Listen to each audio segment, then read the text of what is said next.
यह खेल देखने की इच्छा उपजाए दोए, अक्षर और शयन को आदनाद फलक यो सोए। अक्षर और शयन को आदनाद फलक यो सोहे।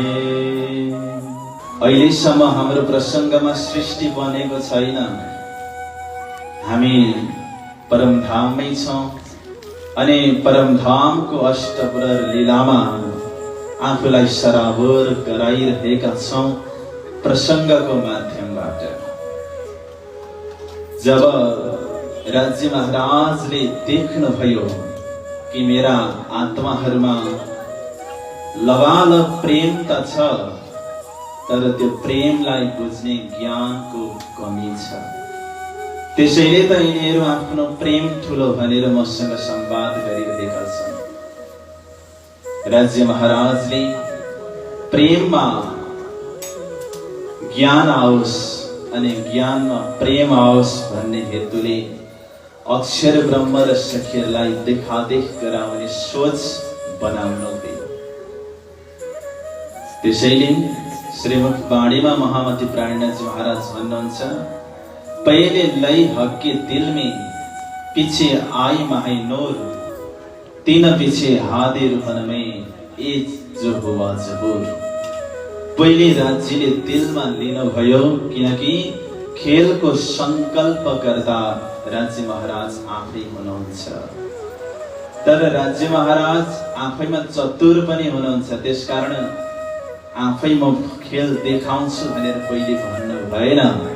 सखीहरूकै मुखबाट खेल देख्ने इच्छा प्रकट गराउनु भयो। यसको लागि एउटा योजना बनाउनुहुन्छ कि परमधामको वितकमा अनि अष्टप्रहरको लीलामा आजसम्म अक्षर ब्रह्म र सखीहरूको देखादेख भएको छैन, भेटघाट भएको छैन। अर्को शब्दमा भन्ने हो भने एकले अर्कालाई मार्क गरेको छैन। देख्दैमा ख्याल हुन्छ भन्ने होइन, कतिपय चीजहरू देखिन्छ यद्यपि हामीले ख्याल गरिरहेका हुँदैनौँ। तर आज राज्य महाराज समस्त सखीहरूको ध्यानाकर्षण गराउनको लागि पूर्ण रूपमा झुकेर अक्षर ब्रह्मलाई दर्शन दिनुभयो। कति बजे? बिहानको 9 बज्न लाग्दाको समयमा अक्षर ब्रह्म चाँदनी चोकमा आएर दर्शन गरिरहनु भएको थियो। सखीहरूको नयनले त राज्य महाराजलाई एकटक हेरिरहेको हुन्थ्यो। आज हाम्रो प्राणधार प्रियतमले कसलाई दर्शन दिनुभयो यसरी भन्ने लागेर सखीले जब आफ्नो दृष्टिपात गरेर अक्षर ब्रह्मलाई देखे, तब सखीहरूको मनमा विविध प्रकारका शङ्का उपशङ्काहरूको बाढी आउन थाल्यो र राज्य महाराजको आफू आशिक हुनको दावा प्रति सन्देह उत्पन्न भयो। किनकि आशिकले त मनमा कुरा लुकाएर राख्न सक्दैन, आशिकको त्यो धर्म होइन। किनभने जसलाई आफूले प्रिय ठानिन्छ, जो हाम्रो अतिशय प्रिय छ, उसले मनमा कुरा राखेको छ अनि उसले भन्नुभन्दा अगाडि नै आफूले थाहा पाइयो भने अलिकति दुःख लाग्छ। यो स्वभाव हो। सखीलाई एक त दुःख लाग्यो, अर्कोपट्टि उनीहरूले दावा गर्ने ठाउँ पनि पाए। तपाईँ कसरी आशिक? हामी पो आशिक। किनकि हामीले त के दिनमा कमी राखेका छौँ तपाईलाई। हामीले त तन मन धन वचन सबै तपाईलाई अर्पण गरेका छौँ। हाम्रो दिल नाम मात्रको आफ्नो हो, त्यसलाई सञ्चालन गर्ने तपाईँ हुनुहुन्छ। तर हामीले तपाईलाई दिल दे जस्तो तपाईले हामीलाई दिल दिएको खोइ त। यदि दिनु भएको थियो भने हामीलाई थाहा हुन्थ्यो कि तपाईको दिलमा के चल्दैछ। तर त्यसलाई लुकाएर राख्नुभयो। तपाईँ आशिक कसरी हुनुभयो? राज्य महाराजले भन्नुभयो, मैले लुकाएरै राख्नु पर्ने भएकैले लुकाएर राखेको, किनकि तिमीहरूले कल्पना पनि गर्न सक्दैनौ अक्षर ब्रह्मले जुन ब्रह्माण्ड बनाउनुहुन्छ र मेटाउनुहुन्छ नि, त्यो न त देख्ने लायकको छ न त सोच्न लायकको छ। त्यसैले आफ्नो जिद छोड भन्दा अब सखीहरूले भने अब त त्यो प्रश्न हाम्रो भयो। हामी त्यो जिदलाई छोड्न सक्दैनौँ, किनकि हामीले धेरै प्रकारको लीला अनुभव गरिसकेका छौँ। हामी प्रथम परिक्रमाको प्रत्येक ठाउँदेखि लिएर 7औं परिक्रमाको विविध ठाउँमा गएर खेल हेरिसकेका छौँ परमधामको। तपाईले त नयाँ खेल देख्ने प्रसंग दिलाइदिनु भयो। आज हामी कतै नजाने अक्षरको खेल हेर्ने। राज्य महाराजले भन्नुभयो यो संवाद तेस्रो होमको पटसालमा हुँदैछ। 12,000 ब्रह्मात्माहरू वरिपरि बस्नु भएको छ। राज्य महाराज सबैलाई सम्झाउँदै जवाफ दिँदै रोक्ने एक्टिङमा हुनुहुन्छ। यहाँ एक्टिङ भन्ने शब्द यो कारणले प्रयोग गरिँदैछ कि राज्यलाई भित्र चाहन संसारमा सबैलाई पठाउने नै छ। यद्यपि खेललाई अझै जटिल बनाउनको लागि रोक्ने उहाँले प्रयत्न गरिरहनु भएको छ। राज्यले भन्नुभयो धनी कहे घर की ना रहेसी सुधर, भूलसी आप ना रहेसी ये बुध, तुम मने करते हैं हम, हमको भी भूलोगे तुम। राज्यले भन्नुभयो घर की ना रहेसी सुधर, आफ्नो घरको शुद्धि बुद्धि रहने छैन। भूलसी आप, आफूलाई भुल्नेछौ। ना रहेसी ये बुध, यहाँ जुन संवाद भइरहेको छ त्यो ज्ञान खेलमा गएपछि रहने छैन। तो मने करते हम, म मनाहा गर्दैछु, रोक्दैछु। हमको भी भुलोगे तुम, मलाई पनि तिमीहरूले भुल्नेछौ। सखीहरूलाई यो कुरामा विश्वास लागेन। उनीहरूले भन्न थाले यो आश्चर्य कुरा आज तपाईं कसरी गर्न सक्दै हुनुहुन्छ राज्य महाराज? तपाईलाई हामीले भुल्ने त्यो कदापि सम्भव छैन। के सुगन्ध फूलबाट अलग रहन सक्छ? के ज्योति मोतीबाट अलग रहन सक्छ? के मिठास मिश्री भन्दा अलग रहन सक्छ? के लहर सागर भन्दा अलग रहन सक्छ? यदि सक्दैन भने हामी अलग रहन सक्छौं कसरी? तपाईले अहिले भर्खर भन्नुभयो म कतै पठाउने छैन, यही राख्ने छु। जब हामी तपाईले राखेको ठाउँमा बैठकमा बसेका हुनेछौं, तपाईको चरणलाई पक्रेर बसेका हुनेछौं, अब तपाईं भन्दै हुनुहुन्छ कि भुल्ने छौ, त्यो कसरी सम्भव हुन्छ? यो सम्भव हुँदैन। जसरी चिनी कहिल्यै पनि बालुवा हुन सक्दैन, अमृत कहिल्यै विष हुन सक्दैन, त्यसैगरी हामीले तपाईलाई भुल्ने कुरा सम्भव छैन। हामी भुल्दै भुल्दैनौँ। राज्यले भन्नुभयो त्यस्तो होइन, मेरो आनन्दलाई भुल्नेछौ अनि आगो पानी पत्थर पहाड आदिको पूजा गर्न थाल्नेछौ अनि भन्नेछौ हामी जुन इष्टलाई पूजा गरिरहेका छौं त्यो भन्दा पनि भिन्न पति अर्को कोही छ र? यो प्रकारको अनभिज्ञताको यात्रामा तिमीहरू निस्कनेछौ। हक छिपे हमसो हाँसिएको, हाय हाय ए भूल दिल में भी न आवत। भुलेको कुरा पनि थाहा हुने छैन। भुलेको कुरा मैले फलानु चीज भुले भन्ने थाहा पाएको भए खोज्ने पटिको प्रयत्न सुरु हुन्छ, तर के भुले त्यो नै थाहा छैन। यो कस्तो खालको अनभिज्ञता र जडता हो? यो सखीहरूको हकीकत हो अहिले वर्तमानमा जो घटित भइरहेको छ। एउटा छोरी फिल्म हेर्न भनेर घरबाट निस्किन्। पिताजीले भन्नुभयो फिल्म हेर्न जाने कोसँग?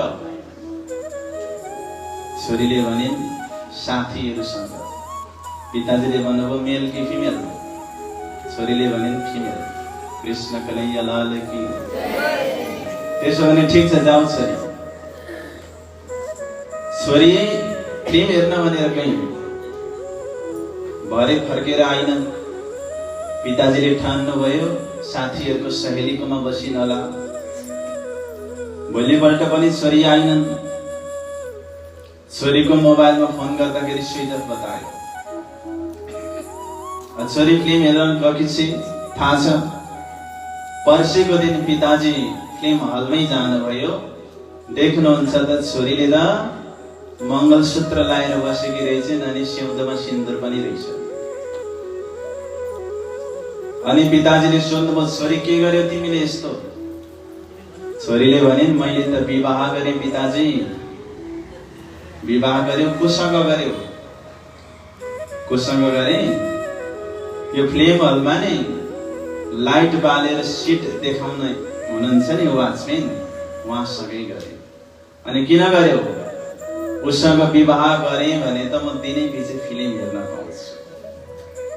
कृष्ण कन्हैया लाल की। यो बितक सखिएको हो। राज्य महाराजले भन्नुभयो खेल हेर्न जान हुँदैन।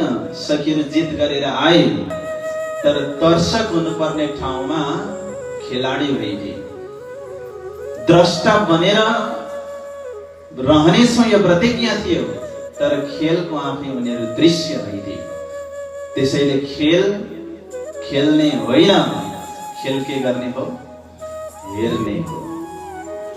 खेल खेल्न थाल्यौं भने हामी अरूभन्दा भिन्न पहिचानमा बाँचेको अर्थ रहँदैन। त्यसैले हामी तारतम्यको टर्मिनोलोजीमा बोल्ने गर्दछौँ। यो संसार जो अरूले भन्ने गर्नुहुन्छ नि, हामी तारतम्यको भाषामा यो संसारलाई एउटा खेल भन्छौँ। अनि खेल भए पछाडि मैदान पनि चाहिन्छ, खेलाडी पनि चाहिन्छ, दर्शक पनि चाहिन्छ। यो खेलका खेलाडीहरू भनेका आम जीव सृष्टिहरू खेलाडी, ब्रह्म सृष्टिहरू भनेका त्यसका दर्शकहरू हुन्। त्यसैले यो खेल खेल्ने होइन, हेर्ने हो। त संसारमा आइसके पछाडि जसरी वाजपेयीसँग विवाह गरे जस्तै झुटो इष्ट, झुटो धाम, झुटो नाम र झुटो लक्ष्यको अनुयायी बनेर हामीले मूल अस्तित्वलाई भुलिरहेका छौँ। सुन्दर साथी, त राज्य महाराजले ठिकै भनेको थियो, आफूलाई पनि भुल्नेछौ, मलाई पनि भुल्नेछौ भने धामलाई पनि भुल्नेछौ। यो कुरा सत्य प्रतीत भइरहेको छ।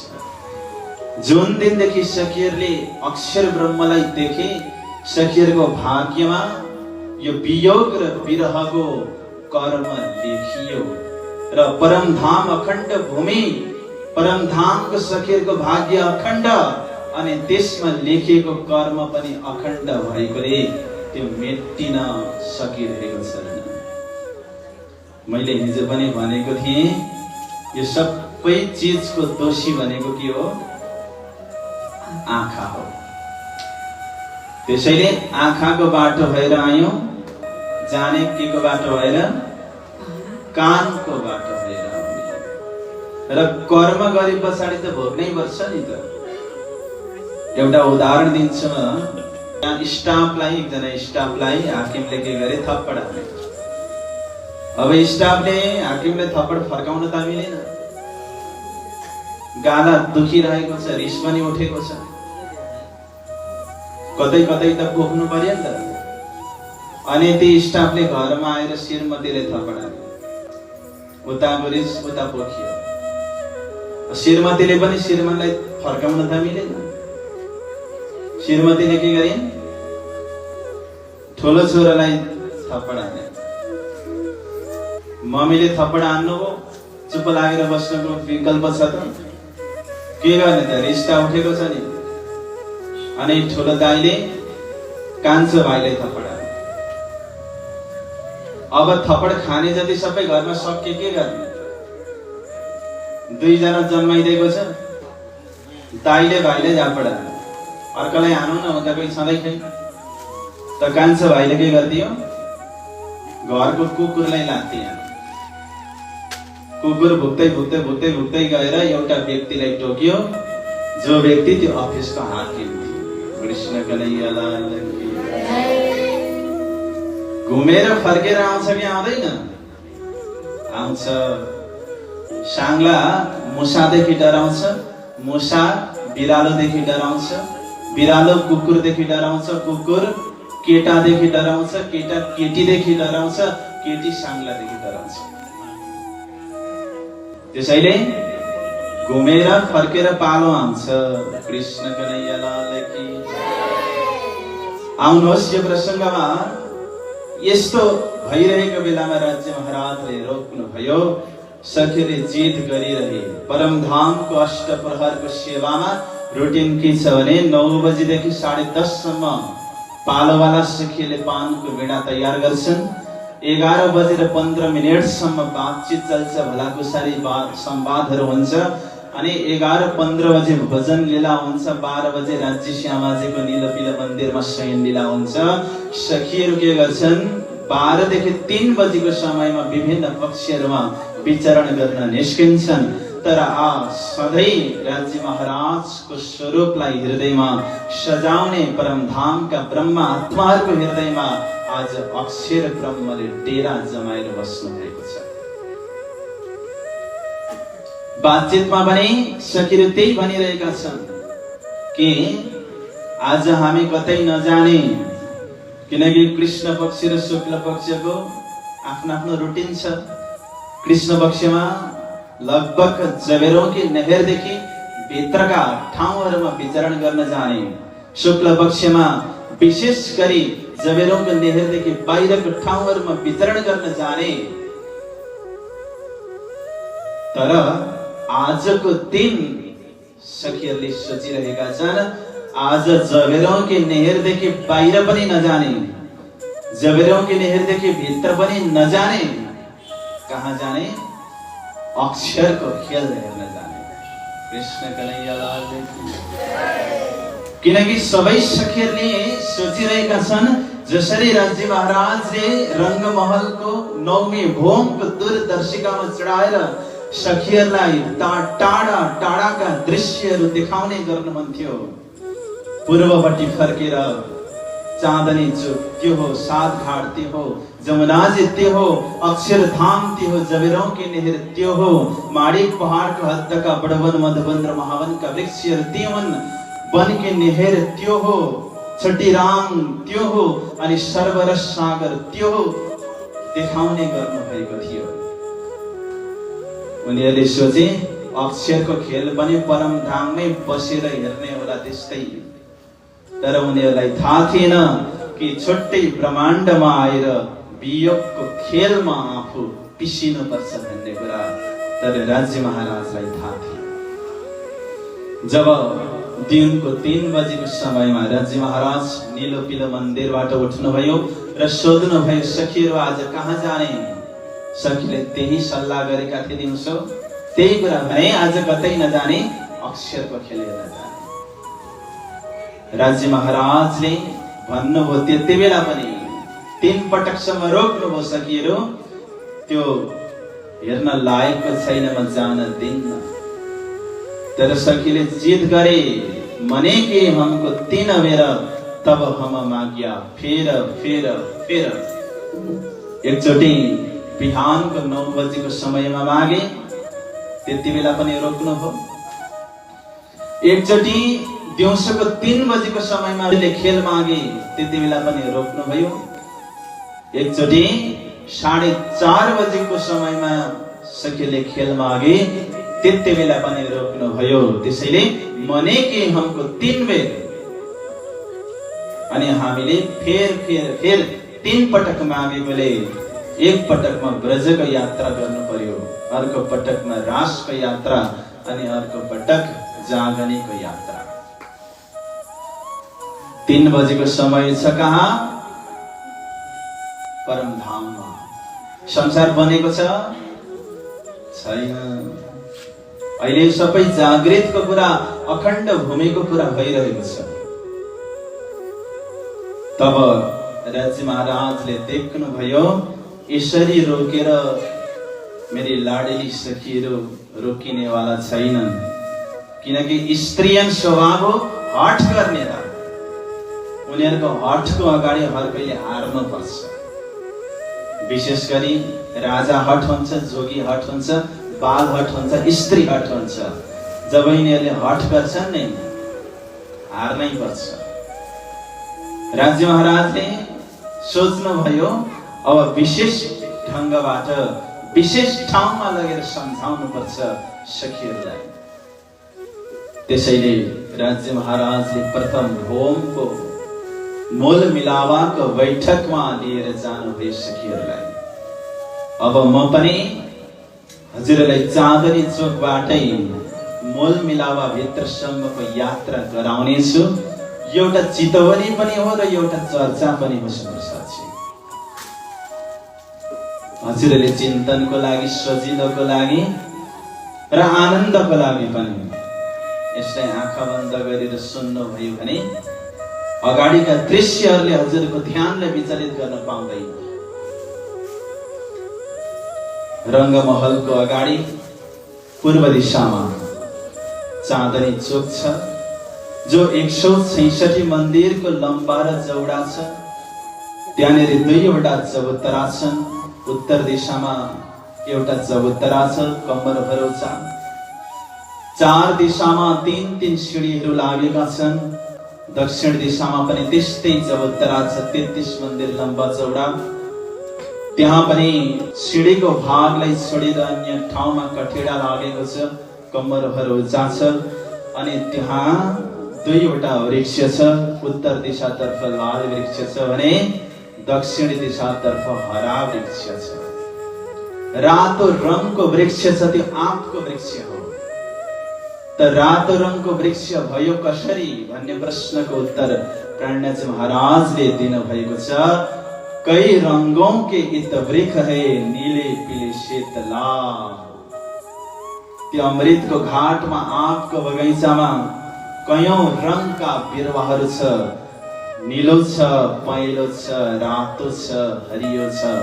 त्यो मध्ये एउटा लाल वृक्ष चाँदनी चोकमा छ। अब त्यो वृक्षको बीचको दूरी 34 मन्दिरमा आफूलाई उभ्याउँ र अगाडि सिधा नजर गरे पछाडि भोमभरको सिँढीको दर्शन हुन्छ।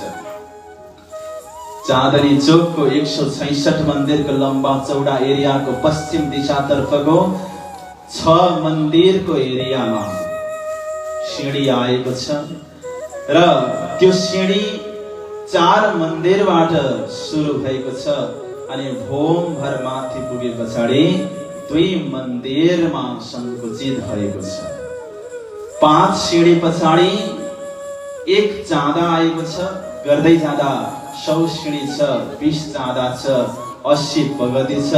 दुवैतर्फ परकोटे लागेको छ। त्यो सिँढीमा अत्यन्तै नरम मुलायम गलैँचा बिछाइएको छ अनि सिँढी र चाँदाको भागलाई गलैँचाको रङले छुट्याएको छ।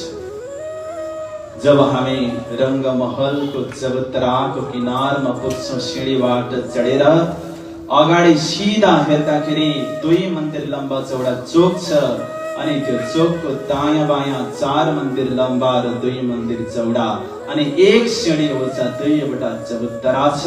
चबुतरामा 20 स्तम्भ र 22 मेहराबको शोभालाई दर्शन गर्न सकिन्छ। हीरा, माडी, पुखराज, बाँस र निलवीका थम्बहरू त्यसमा सुशोभित भएका छन् र सिधा अगाडि हेर्दा 2 भोम उचा 2 मन्दिर चौडा विशाल दरवाजाको दर्शन गर्न सकिन्छ। त्यो दरवाजाको चौखट सिन्दुरिया रङको छ। त्यो दरवाजाको किवाड दर्पण रङको छ अनि त्यसमा हरित रङको किनार छ र त्यो दर्पणमा वनको प्रकाश आएर प्रतिबिम्बित भएको छ। त्यो दर्पणबाट निस्केका अनन्त अनन्त प्रकाश राशिहरूको अनि वनबाट आएका किरणहरूको परस्परमा युद्ध भएको जस्तो सवारी सखीहरूको मन मोदित हुन्छ। भित्र प्रवेश गरे पछाडि भित्र प्रवेश गर्ने परमधामको कसरी प्रेमले धक्का दिनुपर्छ अनि मात्रै त्यो दरवाजा खुल्छ। श्री महामती प्रेमले तौलती तिनसे धाम दरवाजा खोलती सैया जाने धाम माही बैठिया ए तो घर ही में जाग बैठिया। प्रेमले जुनसुकै पनि दरवाजा खोल्न सक्छ, चाहे त्यो हदको होस् चाहे बेहदको होस्, चाहे अक्षरको होस् चाहे अक्षरातीतको होस्। त्यसैले परिक्रमा ग्रन्थको पहिलो प्रकरणमा प्रेमको प्रस्तुतिमा महामती ब्रह्मजी महाराजले प्रेमलाई सर्वोपरि स्थान दिएर भन्नुहुन्छ, प्रेम खुल देवे सब द्वार पार के पार जो पार, पंथ होवे कोटि कल्प प्रेम पहुँचावे मिले पलक, प्रेमले पलक भरमा पुर्याइदिन्छ र त्यो दरवाजा खुल्छ यदि लबालब प्रेमलाई हृदयमा स्वागत गर्न सक्यौं भने। त्यसैले त प्रकरण 3 मा परिक्रमा ग्रन्थको पहिलो चौपाईमा गएर प्रेमलाई नै आह्वान गर्नु भएको छ। अब आऊ रे ईश्वर, अब हे प्रेम मेरो हृदयमा आएर तिमी बसिदेऊ ताकि म मेरो चाहनालाई मेटाउन सकौं, निज नयनबाट धामको दर्शन गर्न सकौं, पियाजीको साथमा रहेर विलास गर्न सकौं, यो चाहना पूरा हुन सकोस्। दरवाजाबाट भित्र गए पछाडि 2 मन्दिर लम्बा 1 मन्दिर चौडा दरवाजाको मन्दिरमा हामी बस्छौं। भित्री दरवाजाबाट अगाडि बढे पछाडि सिधा 28 स्तम्भको चोकको विशाल शोभा र सुन्दरताको दर्शन हुन्छ। जब 28 स्तम्भको चोकदेखि पनि हामी अगाडि बढ्छौं, एक मन्दिरको गलीलाई छोडेर आउने पहिलो चौरस हवेलीलाई रसोईको चोक भनिन्छ। आज म रसोईको चोकको चिन्तन म हजुरलाई गराउँदिन, किनकि हामी मूल मिलावाको यात्रामा जाँदैछौं। त्यहाँबाट अरु 3वटा चौरस हवेलीलाई पार गरे पछाडि 2 हार थम्ब र 3 गलीलाई पार गरे पछाडि दोस्रो फिरावा र गोल हवेलीको पहिलो फिरावाको पहिलो हवेली 5मा चोक आउँछ, जसलाई मूल मिलावा भनिन्छ। ए मूल मिलावा अपना नजर दीजिए त पलक न पीछे फिरे ज्यौ इशक अंगो बजद, त्यसलाई यति हेर कि पलक पनि झिपिक्क नहोस् र प्रेमको उत्पन्न हुन सकोस्। पलक झिपिक्क भयो भने त्यो दृश्य गायब पनि हुन सक्छ। त्यसैले पाप नपलनाले भई 10औं दिशा नै नफिराउने सुहागिनको लक्षणमा भन्नुहुन्छ। अनि यो सुहागिन आत्माले आफ्नो प्रियतमलाई यति धेरै हेर्छिन् कि आँखामा झिबिक्क हुन दिन्नन्, किनकि उनलाई डर छ त्यही झिबिक्क भएको समयमा मेरो प्रियतम आउनु भयो, मैले देख्न सकिन, फर्केर जानु भयो भने मेरो प्रतीक्षा बेकार हुन्छ। त्यसैले ए मूल मिलावा अपना नजर दीजिए, इतर पलक न पीछे फेरिए, पछाडि फर्केर हेर्ने त ब्रह्म सृष्टिको रीत नै होइन। महामती गए पीछा ना देखिए ना किसी की परवाह, एक धाम हृदय में लेके उडाई दीजिए अरवाह। एउटा धामलाई तिमी हृदयमा धारण गर अनि आत्मालाई उडाइदेऊ। जब अन्तिम अवस्था आउँछ त्यति बेला तिम्रो मुखमा पिउँ पिउँ धनी धनी आउँछ अनि तिम्रो आत्मा धनीको चरणमा गएर मिलिसकेको हुन्छ। त्यो हालमा तिमी पुग। मूल मिलावाको लम्बाइ चौडाइ 21 मन्दिरको छ, त्यसको गिर्द 64 मन्दिरको छ। सबैभन्दा बाहिर थम्बको हार छ, 64वटा थम्ब बडा सुन्दर शोभा लिएर फिरेका छन्। त्यसको एक मन्दिर भित्र 64 मन्दिर छ, 4 दिशामा 4 दरवाजा छन् अनि 2टा दरवाजाको बीचमा 15 मन्दिरको शोभा, 60 मन्दिरको शोभा अनि 4 द्वारको शोभाले निहार्दै एक मन्दिर भित्र छिरे पछाडि थम्बको दोस्रो हार, अझै एक मन्दिर भित्र छिरेपछि कम्बर भर उच्चा चबुतरा अनि चबुतराको किनारमा थम्बको तेस्रो हारलाई दर्शन गर्न सकिन्छ। 4 दिशामा 3-3 सिँढीहरू लागेका छन्। सिँढीको भागलाई छोडेर अन्य ठाउँहरूमा थम्बको हारमा कठिडा लागेको छ अनि त्यो चबुतरामा अत्यन्तै नरम गलैँचा बिछाइएको छ। 1.5 हातको त्यो गलैँचा छ। त्यो गलैँचामा 4वटा डोरी छ, श्याम श्वेत हरित र जरद रङ्गको, मध्यमा सिंहासन छ। अब किनारदेखि म बिस्तारै भित्र हजुरलाई प्रवेश गराउँदैछु। त्यो थम्बमा अनेक प्रकारका रङहरू प्रतीत भइरहेका छन्। जम्मा 16 वटा रङ छ, 4 वटा थम्ब, एउटा रङको 4 वटा थम्ब, 16 रङका 64 वटा थम्बको शोभालाई देख्न सकिन्छ। पूर्व दिशाको दरवाजाको 2 थम्ब बाँसको, दायाँ बायाँको 2 थम्ब निलबीको। दक्षिण दिशाको दरवाजाको 2 थम्ब माणिकको, दायाँ बायाँको 2 थम्ब पुखराजको। पश्चिम दिशाको दरवाजाको 2 थम्ब निलबीको, दायाँ बायाँको 2 थम्ब पाँचको। उत्तर दिशाको दरवाजाको 2 थम्ब पुखराज अनि दायाँ बायाँको 2 थम्ब माणिकको। 16 थम्बको हिसाब पुरा भयो। अब 48 थम्बको म हिसाब गर्छु। पूर्वको दरवाजाबाट उत्तर पश्चिम जाँदा या पश्चिमको दरवाजाबाट उत्तर पश्चिम जाँदा क्रमशः हीरा, लसनिया, गोमादेव, मोती, पन्ना, प्रवाल, हेम, चाँदी, नूर, कञ्चन, पिरजा र कपुरिया गरेर 12 वटा थम्ब एक खाँचमा छन् भने 4 खाँचका 48 थम्ब भई अगाडि हिसाब गरिएका 16 थम्ब 48 मा 16 जोड्दा 64 थम्बको हिसाब पुरा भयो सन्तरसाजी। र त्यो थम्बको छिदामाथि थम्बको भित्र अत्यन्तै सुन्दर चन्दवाली शोभा लिइरहेको छ अनि किनारमा मोतीको झालर छ। अब त्यो गलैँचाको कुरा गरौँ, यति मुलायम छ। मैले अघि पनि भने 1.25 हात मोटो छ। जब सखीहरू बस्नुहुन्छ हात भर त्यो तप्छ। श्याम, श्वेत, हरित र जरद रङको दही छ। श्याम रङको गलैँचामा 6000 सखीहरू बस्नु भएको छ। सेतो रङको दरीमा 4000 सखीहरू विराजमान हुनुहुन्छ। हरित रङको दरीमा 2000 सखीहरू विराजमान हुनुहुन्छ। यी सखीहरू ताडिमको कलिया जस्तो काँधमा काँध मिलाएर बसेका छन्। किन त्यसरी बसेका छन् म एकैछिन पछाडि हजुरलाई भन्नेछु। किनारका सखीहरू कठेडामा तकिया लागेको छ, तकियालाई पीठ दिएर राज्य महाराज प्रति सनमुख भएर बसेका छन्। अब बीच बीचका सखीहरूलाई त्यो गलैँचा नै पछाडि तकियाको रूपमा शोभा भरेर सहयोग गरेको छ। यस प्रकार 12000 ब्रह्मात्माहरू सबैभन्दा सुन्दर, सबैभन्दा राम्रो, सबैभन्दा उत्तम, सबैभन्दा असल आफ्नो घरमा बसेका छन्। किनकि यी ब्रह्मात्माहरूको असली घर नै परमधाम हो। त्यो कस्तो छ भने सबैभन्दा सच्चा छ, सबैभन्दा सुन्दर छ। त्यो सुन्दर दरबार भित्रको सुन्दर मलमिलावाको सुन्दर बैठकमा सुन्दर शोभा लिएर सखीहरू बस्नु भएको छ। 1000 पाखुरीले युक्त भएको कमल पुष्पमाथि सुन्दर कञ्चन रङ्गको सिंहासन विराजमान छ, जसको 6 डाँडा छ, 6 पाउ छ अनि प्रत्येक डाँडामा 10-10 रङ्गको शोभा झल्किरहेको छ। मोती, रत्न, माणिक, हिरे, हेम, पानी, पुखराज, गोमादिक, पाँच पिरजा, परवाल रहेकै रङ्ग नङ्ग धात विराज। अनि त्यो मूल मिलावाको थम्बको थोरै कुरा गरौँ। जब सिंहासनको थम्बको चर्चा भइरहँदाखेरि मूल मिलावाको थम्बको पनि मलाई याद आयो। त्यो थम्बको डिजाइन कस्तो छ?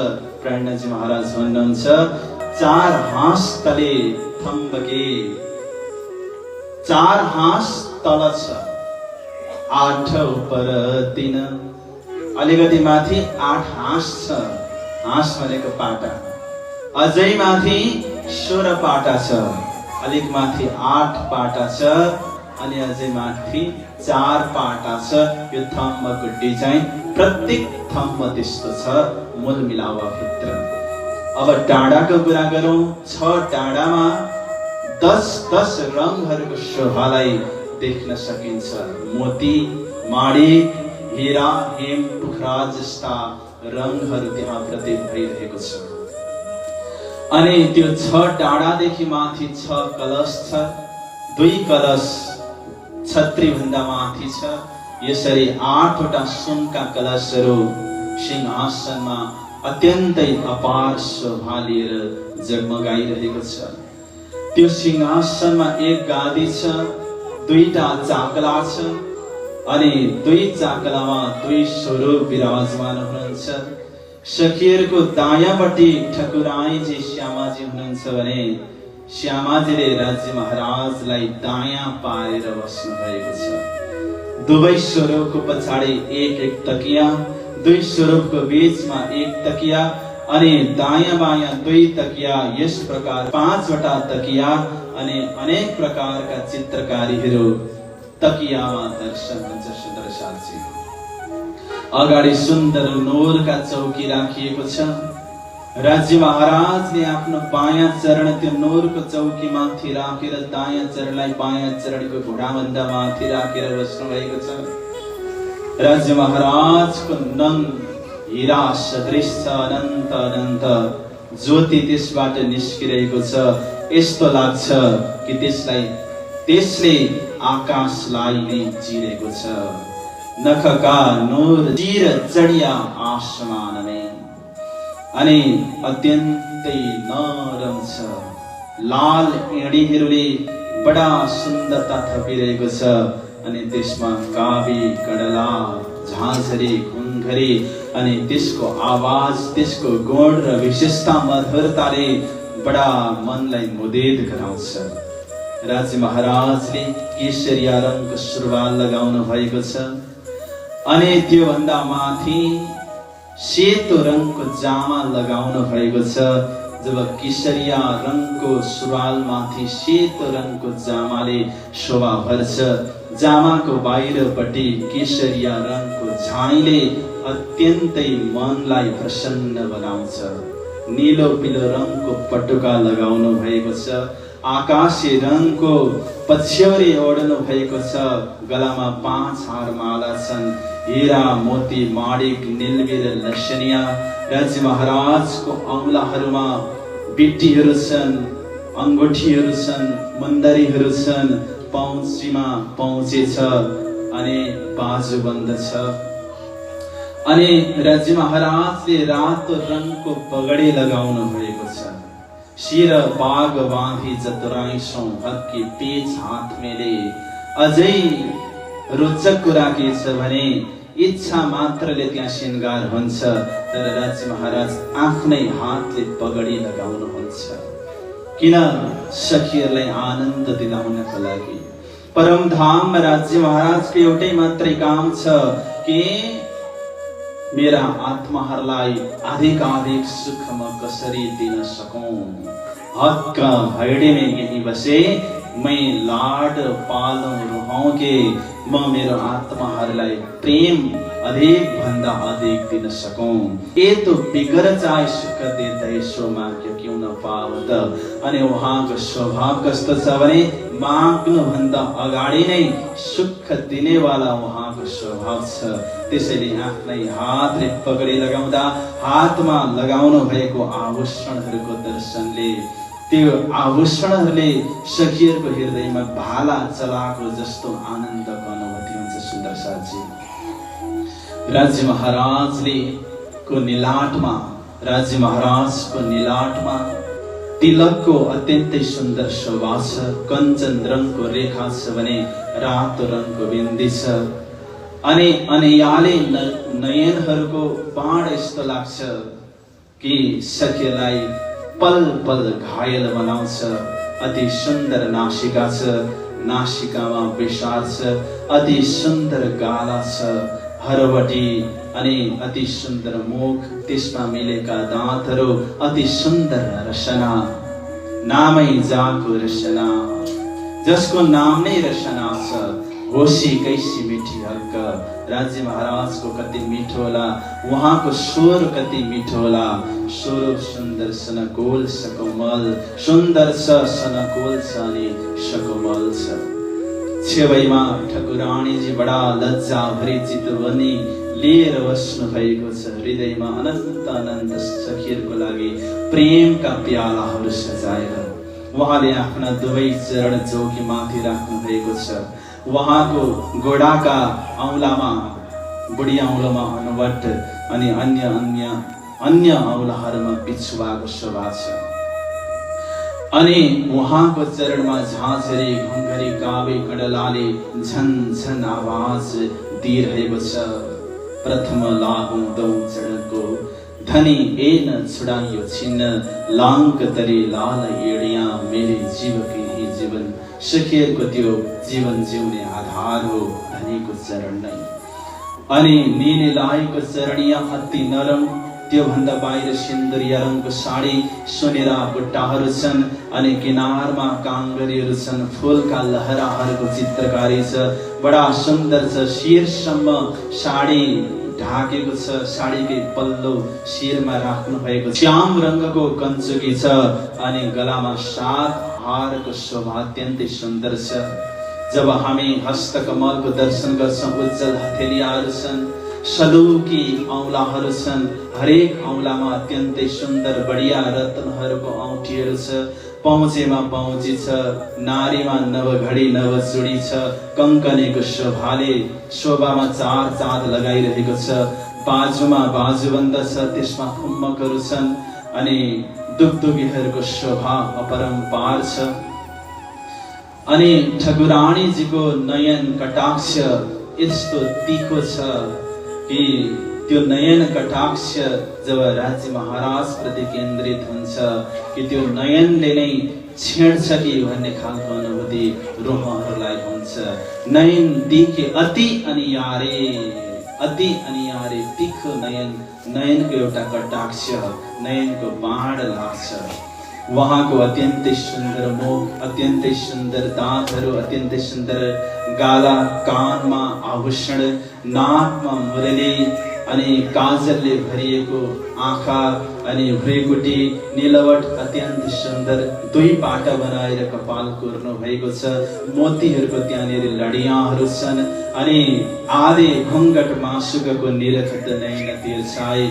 जब आधा घुङ्गट उठाएर तिर्सी नजरले राज्य महाराजलाई दर्शन गर्नुहुन्छ त्यो शोभाको कुनै वर्णन छैन यस्तो सुन्दर स्वरूपलाई हेरेर सखीहरू कुर्बान हुन्छन् र सखीहरू कसरी बसेका छन् भने 3 हारमा बसेका छन् उनीहरू आज अन्य समय भन्दा अझै विशेष ढंगबाट बसेका छन् किनकि राज्य महाराजले नै मलमिलापको बैठकमा सखीलाई मिलाएर राख्नु भएको छ सागर ग्रन्थमा भन्नुहुन्छ हक बैठी रूह मिलाएके खेल दिखावन काज बड़ी भैर दवदले रूह बड़ी रूह सौराज राज्य महाराजले नै मिलाएर राख्नु भएको छ एक दुजीको अंक भर लगरैया अंगो अंग दिल में खेल दिखन का हे सौ अंग उत्सरंग एकले अर्कालाई अंक माल गरेर काँधमा काँध मिलाएर एउटा सियोको टुप्पो छिर्ने ज्ञाप पनि बिचमा छैन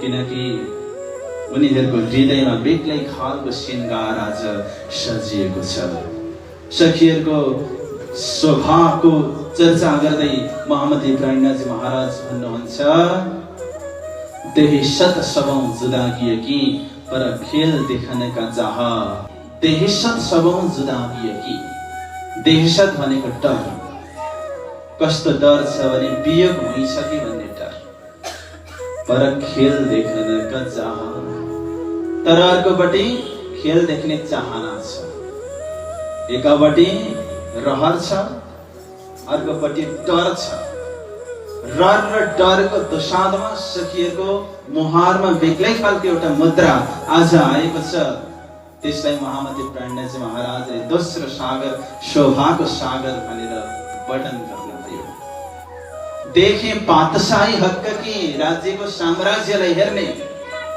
अनि यो आज निर्णय गर्न छ इश्क बडा कीमका कसको प्रेम ठुलो त्यसको निर्णय आज हुनेवाला छ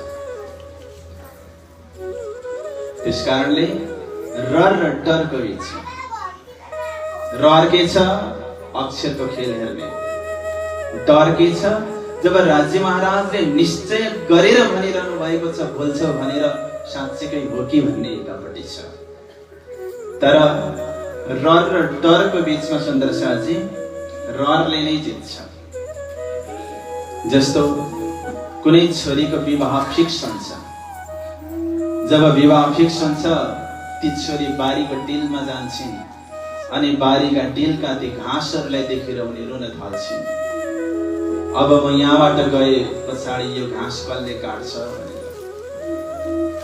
गोठमा जान्छन्, गाईलाई सुमसुम्याउन थाल्छन्। अब म यहाँबाट गए पछाडि यो गाई कसरी हेर्न पाउनु, यिनीहरूले पनि मलाई मिस गर्छन्। हरेक चिज हेर्दै उनी भावनामा बग्न थाल्छिन्, उनी दुखी हुन्छन्, उनी स्तब्ध हुन्छन्। अनि मम्मीले, छोरी तिमी साह्रै दुखी भए जस्तो छौ, त्यसो भने ठिक छ नि त, यहीँ बस, माइतमै नजाऊ न त, विवाह गरेर विवाह क्यान्सल गरिदिउँ भन्दा होइन मम्मी बिहे त क्यान्सल नगर्नु भन्छन्। फेरि अब घर छोड्न मन छैन भने क्यान्सल गर न भन्दा त्यो पनि मान्दैनन्, किनकि एउटा नयाँ संसार सजाउने रहर पनि छ। तर घरलाई छोडेर जान सक्दैनन्, त्यो विरहको अनुभव उनले पहिलेदेखि गरिरहेकी हुन्छन्। त्यस्तै राज्यले भन्नुभयो कि माया यस्तो शक्तिशाली चाहिँ आँखा त खुल्लै हुनेछ, देख्ने छैन, अनि कानले सुन्ने छ तर बुझ्ने छैन। म इलम दिएर पठाउने छु, मुर्दा जाग्ने छ, तर तिमीहरूलाई जगाउन सक्ने छैन। कठोर भयानक डर देखाइरहनु भएको छ। उहाँले भन्नुभयो, आधी मीठी सुकन हक के कहेगा तुम्हें रोए रोए, तुम भी सुन सुन रोएसी पर होश न आवे कोई। आदि सद्गुरुले मीठा वचन परमधामका बाणीहरू रोई रोई सुनाउनु हुनेछ। तिमीहरूले पनि आदिको आँखामा आँसु देखेर दुई थोपा आँसु बगाइदिनेछौ,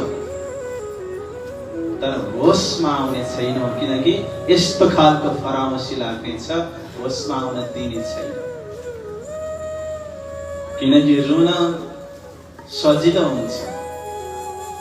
कोही रोइरहेको छ भने कुनै कारण बिना नै अनायास आफ्नो आँखामा आँसु कति बेला छल्किन्छ आफैलाई थाहा हुँदैन। रुने छौ तर होसमा आउन ठुलो कुरो हो नि, त्यो चाहिँ तिमीहरूबाट हुने छैन। यस्तो भयानक कुरा गर्नु भएको छ। जब दावाको साथमा उहाँले गर्दै हुनुहुन्छ भने राज्य महाराज सत्य हो भने राज्य महाराजको वचन पनि सत्य हुनुपर्छ, यसले गर्दाखेरि डर छ। तर उनीहरूले त्यो डरलाई कसरी डिफेन्स गर्दैछन् भने हामी संसारमा जाने एक्लै होइन, 12,000 हो, 12,000। एकले बोल्ने, अर्कोले पनि बोल्ने, अर्कोले पनि बोल्ने, सबैले बोल्ने, त्यो त सम्भव छैन। एकजनाले बोल्यो भने अर्काले सम्झाउने। एक दूजे को हुजू होशियार, एक अर्को होशियार होने।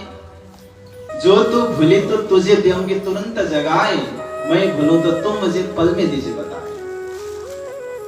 तिमीले भुल्यौ भने म तुरन्तै जगाउने छु, बिउझाउने छु। तिमी सुतेको छौ भने म उठाउने छु, नाउ एन्ड देयर, इमिडिएटली, तुरन्तै। अनि म भुलेको, म सुतेको देख्यौ भने मलाई जगाउनु। परमधामको बाचा त यस्तो थियो। तर खेलमा आएर भइदियो कस्तो, तिमी सुतेको छौ भने म तिमीलाई डिस्टर्ब गर्दिन, I want to disturb you. अनि म सुतेको देख्यौ भने मलाई नबिउजाउन नि, जाडो भएको हुन्छ बरु अर्को सिर कोडाइदिएर जा। कृष्ण कन्हैया लाल। सेती गाई पानी खान गई, आउँदाखेरि रातै भयो। सेतो गाई पानी खान गएको थियो, फर्केर आउँदा कलर कस्तो भइदियो, रातो भइदियो। यो कन्सेप्ट ब्रह्मात्माको लागि हो, तर त्यस्तो हुनु हुँदैन। सेतो गएको थियो, सेतै आउनुपर्छ। संसारमा लागेका रङहरू संसारमै टकटक्याएर अगाडि बढ्नुपर्छ। केले टकटक्याउने? तारतम बाणीले टकटक्याउने। त्यसैले तारतम बाणी रस कर पिलाइए जाको, जेहेर चढिया भए जिनीको सुख होगे ताको। जसरी निर्मल जल आकाशबाट वर्षिएर जमिनमा आउँछ, आकाशमा आउँदाखेरि त्यसमा कुनै प्रदूषण हुँदैन, फोहोर हुँदैन, त्यो निर्मलको निर्मल हुन्छ। तर माटोलाई टच गर्ने बित्तिकै उसमा विकार आउँछ। संसारमा आए पछाडि सखीहरूलाई पनि संसारको र विषयको रङ लाग्यो। विष त खाँदाखेरि लाग्छ, विषय त सोच्दा मात्रै लाग्छ। र यो विषयको रङले यस्तो विमुख गराइदियो कि आत्मामा रोग लागिदियो। आत्मा रोग सबैभन्दा ठुलो रोग हो। यसको न दारू छ न वैद्य छ। 14 लोक विश्व ब्रह्माण्डमा खोज्दा पनि भेटिँदैन। सखिरी आत्मा रोग बुरो लाग्यो, याको दारू न मिले तबिब। न औषधि भेटिन्छ न वैद्य भेटिन्छ। त्यो कसको हातमा छ? हबीब परमात्माको हातमा छ। त what is the definition of आत्मा रोग? What are the symptoms of आत्मा रोग? आत्मा रोगको लक्षण के हो? अगाडि भन्नुहुन्छ आत्म रोग काँसो कहियो जो पीठ दै परातम पट्टि पीठ फर्काउनु अनि संसारपट्टि हेर्नु, यही हो आत्मामा लागेको सबैभन्दा ठुलो रोग। किनकि जता फर्क्यो त्यही देखिन्छ नि त। संसारपट्टि फर्किँदा के देखियो? संसार। अनि धामपट्टि फर्किने भने के देखिन्छ? धामै देखिन्छ।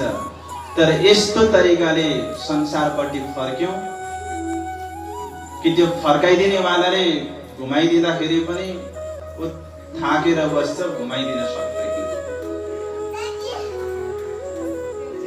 ऊ घुम्न चाहँदै जाँदैन, किनकि ऊ त खाङ्गडो भएर बसेको छ। यति आग शिर पर जली तू रैया खाङ्गडो होए।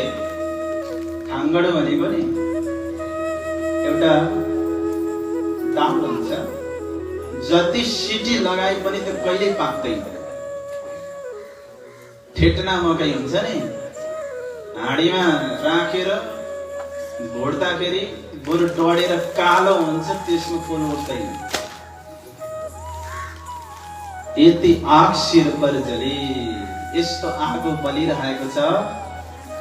आगो बल्नु भनेको बाणीको गर्जना भइरहेको छ।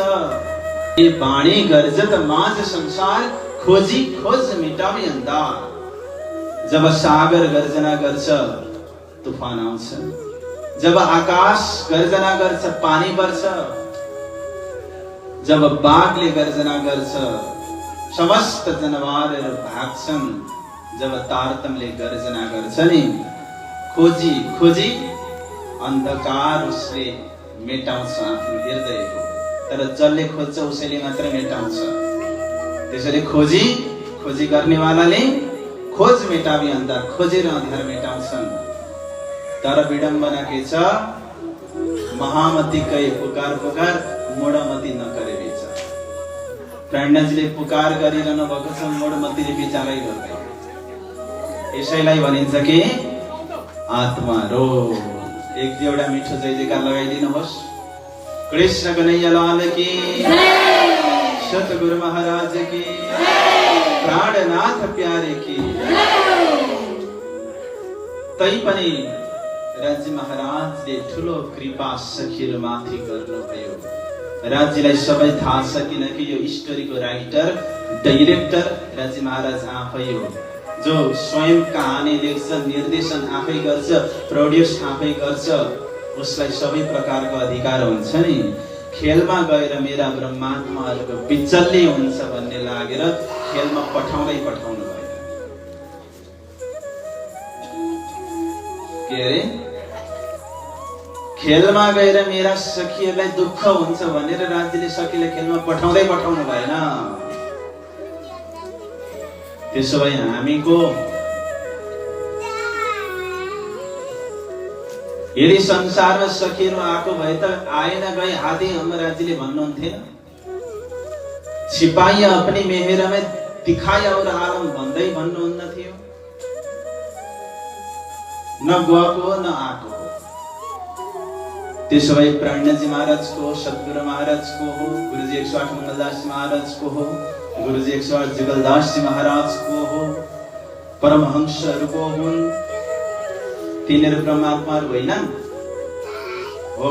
यसैको व्यवस्थाको लागि राज्य महाराजले के गर्नुभयो भने मूल मिलावा भित्रै राख्नुभयो अनि केवल सुरतालाई मात्रै संसारमा पठाइदिनु भयो। परातम असलितन नुरितन मूल मिलावामा नै छ। परातम भनेको के हो? कि जो मूल स्वरूप है अपने जाको कहिए परातम, जो हाम्रो मूल स्वरूप वास्तविक असली तन छ नि त्यसको नाम हो परातम। संसारमा त केवल सुरता आएको, सुरता भनेको एउटा ध्यान मात्रै हो। म तपाईलाई प्र्याक्टिकल देखाइदिन्छु। यो यहाँ हेर्नुहोस्, कागज देख्नुभयो? कागजमा के छ? के छ कागजमा? केही छैन। मैले अहिले भर्खरै यो कागज हेर्नु भनेर देखाउँदै गर्दाखेरि पछाडिको बेलन देख्नुभयो? देख्नु भएन, किनकि तपाईले ध्यान यो कागजमा दिनुभयो, बेलनमा तपाईको ध्यान गएन। अब हेर्नुहोस् त यो कागज, तपाईले बेलन पनि देख्नुभयो, हो कि हैन? प्र्याक्टिकली। त्यसैले मैले अघि पहिल्यै भनेको थिएँ, देख्दैमा नोटिस हुन्छ भन्ने होइन, मार्क हुन्छ भन्ने होइन। समय आउनुपर्छ, ध्यान लाग्नुपर्छ। साँच्चीकै ध्यान लागेको छ भने न कानले सुन्छ न आँखाले देख्छ। कोही व्यक्ति गहिरो ध्यानमा डुबेको छ भने उसलाई बोलाउँदाखेरि पनि ऊ सुन्दैन, अगाडि दृश्यहरू चल्दाखेरि पनि उसले देख्दैन। त्यो प्र्याक्टिकल कुरा हो। त सखियालाई यस्तै अवस्थामा राज्य महाराजले केवल हुकुमले दबाइदिनु भयो अनि सुरता चाहिँ संसारपट्टि फर्काइदिनु भयो। परातम सखिहरू संसारमा त्यही स्वरूपमा आएको होइन। मैले यहाँ गरे या अन्यत्र गरे त्यो मलाई थाहा भएन, तर एउटा कुरा गर्ने गरेको छु मैले। वास्तवमा अरस के एक कंकड़ी उडावे चौधे तबक भन्ने एउटा कन्सेप्ट छ। परम धामको एउटा बालुवाको कणले पनि यो विश्व ब्रह्माण्डलाई उडाइदिन्छ, खरानी गर्छ। त्यस्तो शक्तिशाली छ त्यहाँ। एउटा कणको त्यो ताकत छ। स्वयं ब्रह्मात्माहरू संसारमा आएर बस्दाखेरि संसारले थाम्न सक्छ, थेक्न सक्छ। त्यसैले ब्रह्मात्माहरू परम धाममै छन्। केवल हुकुमले ब्रह्मात्माको नाम मात्रै संसारमा लिएर आएको। त्यसैले सिन्धे ग्रन्थमा यो तथ्यलाई स्पष्ट गर्दै उहाँले भन्नुभयो, छोडिया नै अरसको खेल में भी गइया, अन्तराय भी हुई अरस से और जुदिया भी न भइया। परस्परमा विरोधी चौपाई छ यो। सिधा सुन्दा बुझ्दाखेरि सही छ। छोडिया नै अरसको परमधाम छोडेको छैन, खेल में भी गइया। खेलमा पनि गएको हो। छोडेकै छैन भने गइयो कसरी? विरोध आयो कि आएन यहाँ? अन्तराय भी हुई अरस से, वियोग पनि भएको हो, जुदिया भी न भइया, अलग पनि भएको होइन। के हो त? छोडिया नै अरसको मूल मिलावा कन्सेप्ट, खेल में भी गइया सुरता, अंतराय भी हुई अरस से, हुकुम जुदिया भी न भइया, परातम कन्सेप्ट। यहाँ चारवटा कन्सेप्ट छुपेको छ यही चौपाईमा। भन्नुको मतलब राज्य महाराजले आफै नजर अगाडि राख्नु भयो, अलग हुन दिनु भएन आफ्ना आत्माहरूलाई, किनकि उहाँ आशिक हो। आशिकले जसले अतिशय प्रेम गर्छ नि कसैलाई, आफ्नो नजरबाट उसले एकछिन पनि अलग हुन दिँदैन। त्यसैले आफ्नो नजरको अगाडि सखीलाई राख्नुभयो राज्य महाराजले, अनि केवल ध्यान मात्रै संसारपट्टि फर्काइदिनु भयो। सच्चिदानन्द धाम धनी की यस्तो अवस्था छ। र यो सबै प्रबन्ध मिलाउँदाखेरि कति बजेको छ परमधाममा? 4:30 गएको छ। कति बज्यो? 4:30 बजेको छ। अब खेल सकेर जाँदाखेरि पनि 4:30 नै बजेको हुन्छ। परमधामको घडी बिग्रेको होइन नि, किनकि परमधामको त एउटा पलमा यो संसारमा करोडौं करोडौं कल्पान्त व्यतीत भइसकेको हुन्छ। त्यो शक्ति परमधामले राख्छ। त्यसैले 4:30 मा आएको 4:30 मा जाने, आजको दिन आएको आजकै दिनमा जाने। यो कन्सेप्टलाई तारतम होल्डरले बिर्सिनु हुँदैन। फेरि एकचोटि मैले सोधेँ तपाईहरुलाई, हामी कति बजे आएको? यहाँ 100 जना मध्ये 20 जनाले मात्रै बुझ्नु भयो जस्तो लाग्यो। कति बजे आएको? कति बजे जाने? कहिले आएको? कहिले जाने?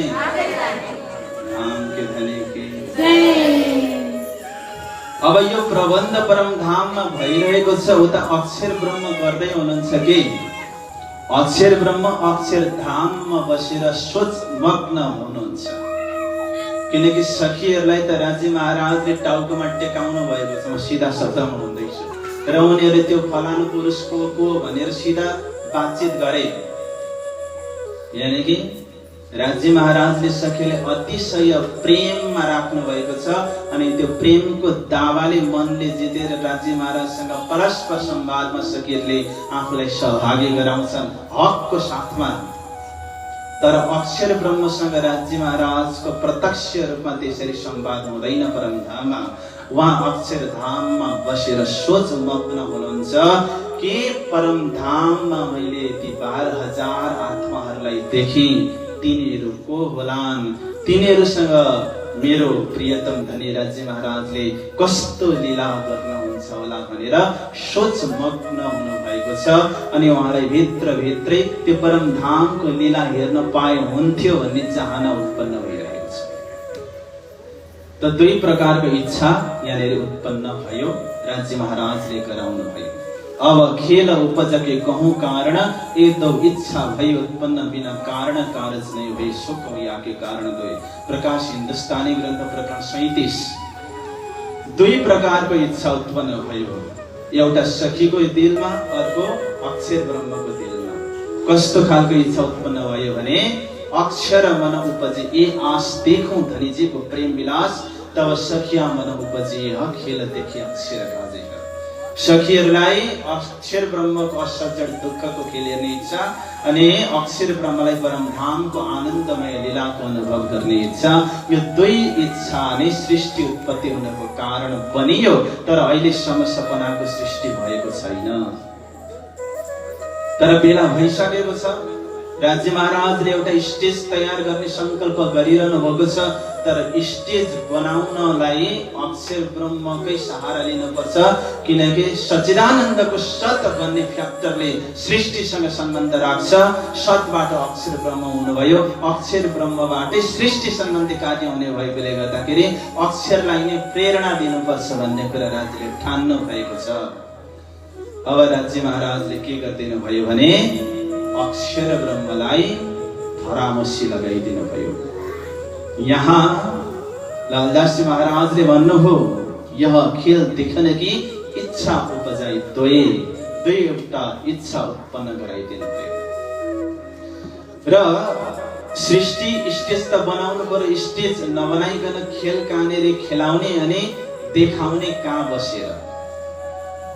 स्टेज बनाउन सिपालु चाहियो, फेरि ठेकेदार त पहिलेदेखि नै बनाउँदै मेटाउँदै गर्नेवाला अनुभवी वेल एक्सपिरियन्स्ड को अक्षर ब्रह्म हो। त उसैको माध्यमबाट म खेल बनाउने छु भन्ने निश्चय गरेर राज्य महाराजले अलिकति अज्ञान लगाइदिनु भयो अक्षरमाथि। मोह अज्ञान भरमण कर्म काल और शून्य, ये नाम सारिणी दकी निराकार निर्गुण।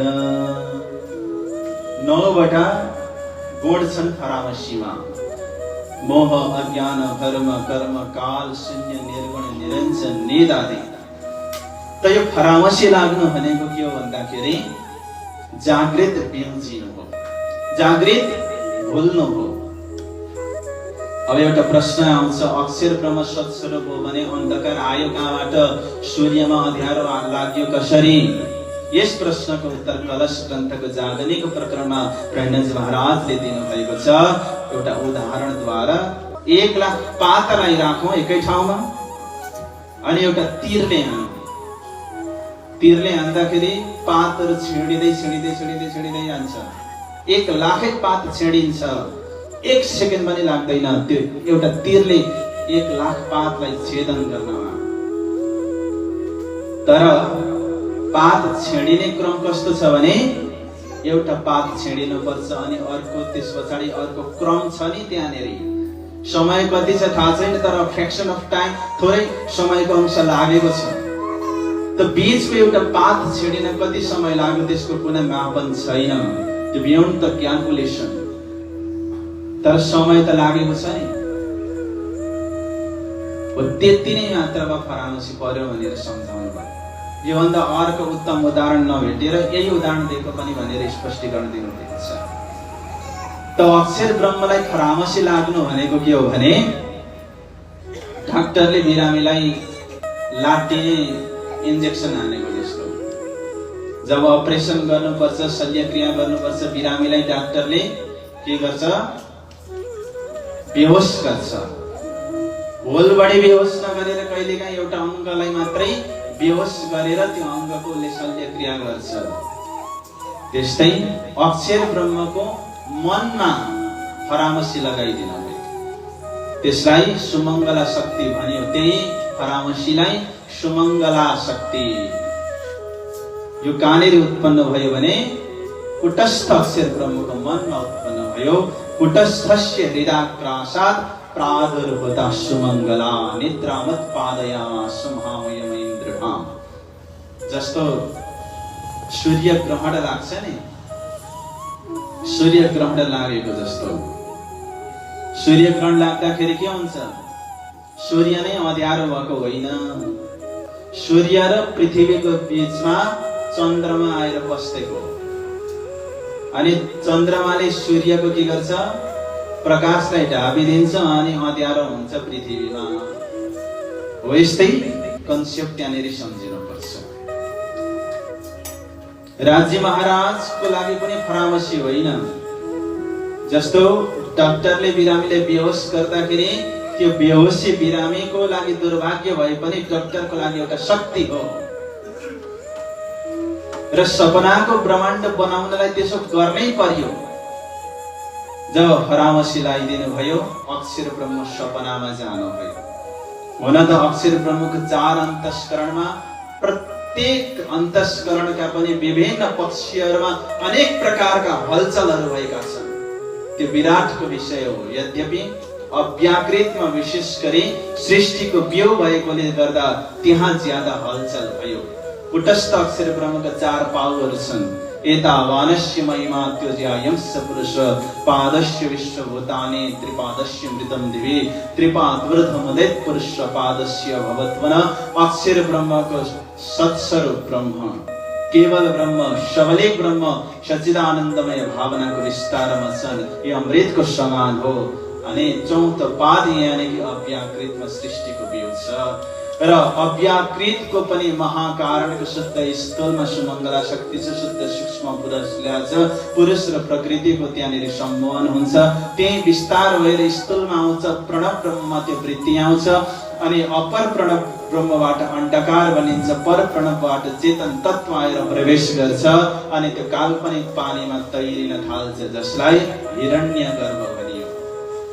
1000 वर्षसम्म त्यो तैरिन्छ। अनि त्यसमा काल कर्म स्वभावले चेतनताको प्रवेश हुन्छ। अनि त्यो अण्डाबाट एउटा स्वरूप बाहिर आउँछ। उसले आफ्नो स्थान र आफूलाई जान्न चाहन्छ। नजाने पछाडि आफूले असत्य सम्झिन्छ। अनि त्यही पानीमा एउटा घर बनाउँछ। संस्कृतमा पानीलाई नार भनिन्छ अनि घरलाई अयन भनिन्छ। नार अयन गर्दा गर्दै उसको नाम के भयो?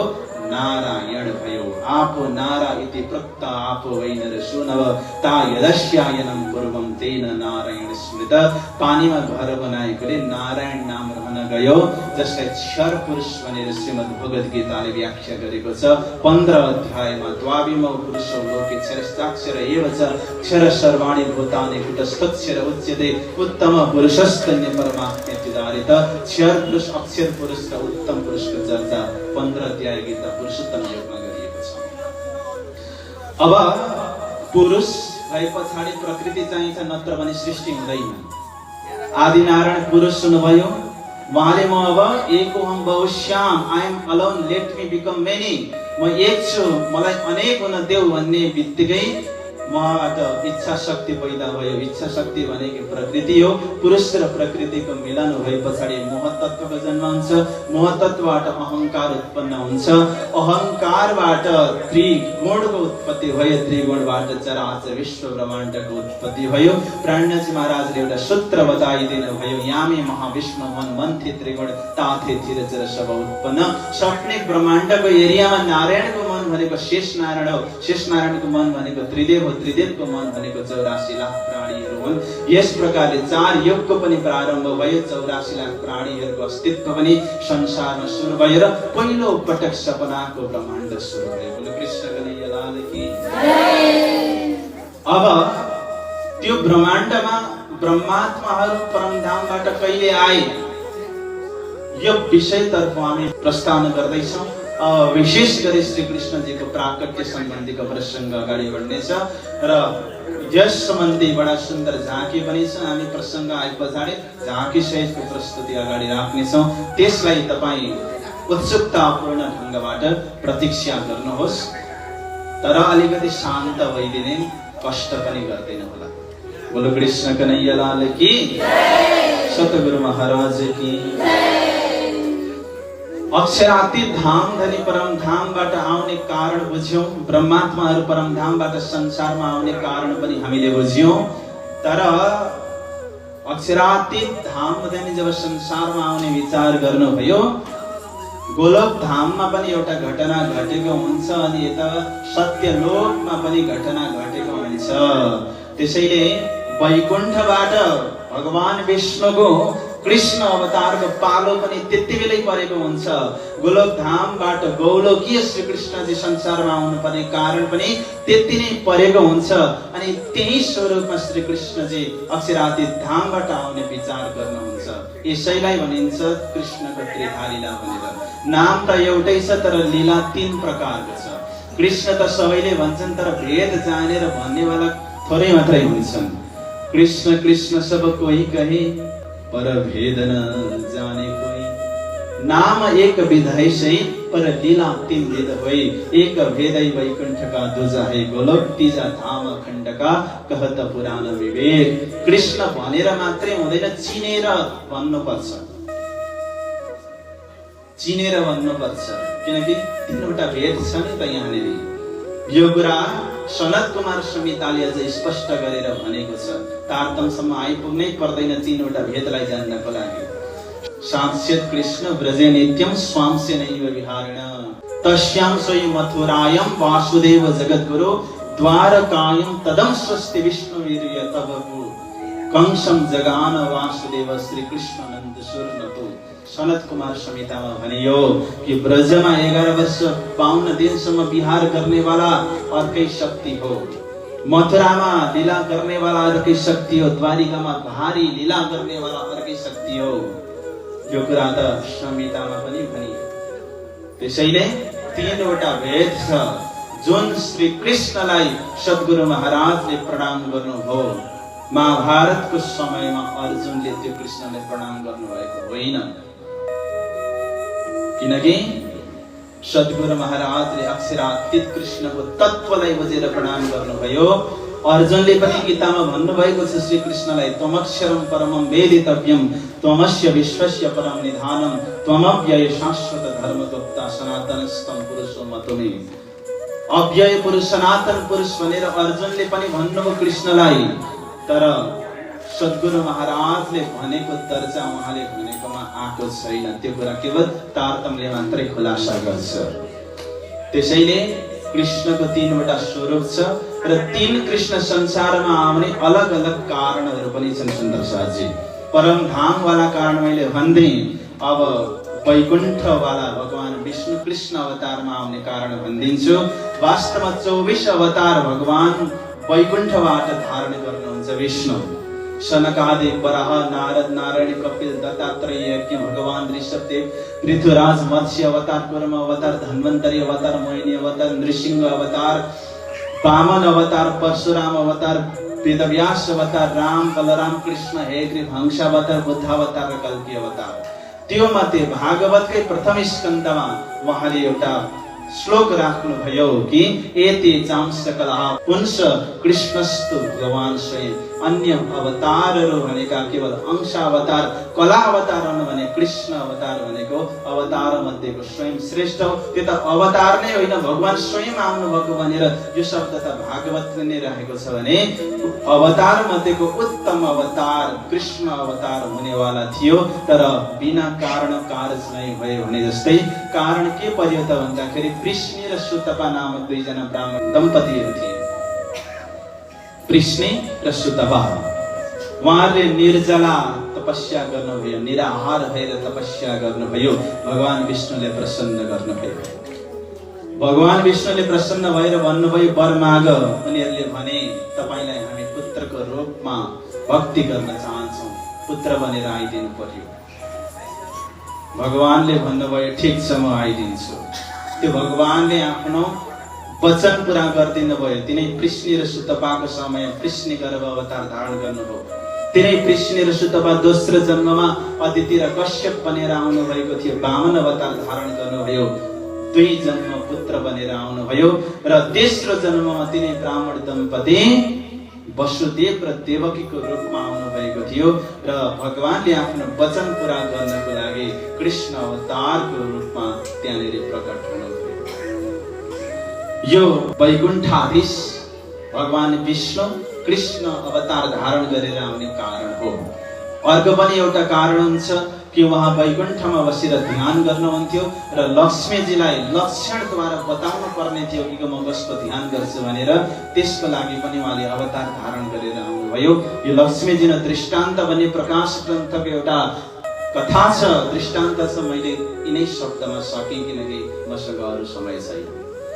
अब गोलोक धामको कारण सुन्नुहोस् कि गोलोक धाममा 3.5 करोड गोपीहरू कृष्ण अनि राधा बडा आनन्दको साथमा विहार गर्ने गर्नुहुन्छ। एक दिनको घटना हो। विरजा सखीले श्री कृष्णजीलाई भनेन् कि हजुरसँग म एकान्तमा बातचित गर्नु छ। श्री कृष्णजीले त्यो कुरालाई स्वीकार गर्नुभयो र विरजा सखीको महलभित्र उहाँ प्रवेश गर्नुभयो र आफ्नो सखा श्रीदामालाई भन्नुभयो म भित्र जाँदैछु, भित्र प्रवेश गर्न कसैलाई पनि नदिनु, बाहिर लेखेर राख्दिनु, नो एडमिसन विदाउट परमिसन, अनुमति बिना प्रवेश निषेध। श्रीदामा सखीले भन्नुभयो जो हुकुम। श्री कृष्णजी भित्र महल भित्र जानुभयो। अब श्री कृष्णजीलाई नदेखेर विरहमा विचित्त बनेकी राधा खोज्दै खोज्दै आउनुभयो र श्रीदामा सखालाई सोध्नुभयो कि मेरा प्राणधन श्री कृष्णजीलाई तिमीले देख्यौ सखा? श्रीदामा वचनबद्ध हुनुहुन्थ्यो। उहाँले भन्नुभयो मलाई श्री कृष्णको विषयमा कुनै जानकारी छैन, मैले देखिन। राधाजी जानुभयो। श्रीदामा सखाको कुरालाई विश्वास गरेर 12 वनमा चक्कर काट्नुभयो, भेट्नु भएन। व्याकुल बनेर फर्केर आउनुभयो। अनि जब विरजा सखीको महलबाट जाँदै हुनुहुन्थ्यो उहाँले देख्नुभयो विरजा सखीको महलबाटै श्री कृष्णजी बाहिर आउँदै हुनुहुन्थ्यो। त्यो देखेर राधाजीलाई रिस उठ्यो। यी सखा धाममा बसेर पनि झुट बोल्ने, यो त सुहाउँदैन। यो धर्म भनेको त संसारको झुट बोल्ने। धाममा बसेर शोभा दिँदैन। त्यसरी संसारमा असुर कुलमा गएर जन्म लिनु परोस् भनेर श्राप दिनुभयो राधाजीले। श्रीदामा सखा पनि श्री कृष्णको आज्ञालाई पालन गरेर बस्नु भएको थियो। व्यर्थै आफूलाई श्राप पर्यो। श्राप गल्ती नगरिकन खाने भनेर श्रीदामा सखाले पनि राधाजीलाई श्राप दिनुभयो। तपाई पनि कुनै कारणवश संसारमा आउनु परोस् र 100 सालको वियोगमा तपाई पनि तडपिनु परोस्।